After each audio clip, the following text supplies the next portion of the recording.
కోరుకుంటున్నాను. అలాగే అమ్మాయిలకు సురక్షితం చెయ్యాలి, పోలీసులు గట్టిగా తీసుకోవాలి. గవర్నమెంట్ తీసుకుంటేనే కదా ఎవరైనా ఒక అమ్మాయికి హత్య జరగకుండా జరుగుతుంది. మీరే రియాక్షన్ తీసుకోకపోతే ఎలా అవుతుంది?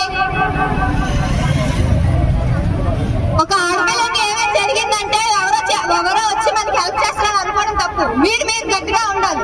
ఎవరో వచ్చి చేస్తారు, ఎవరో ఉన్నారు, అందరూ ఉన్నారు, మన భ్రమ.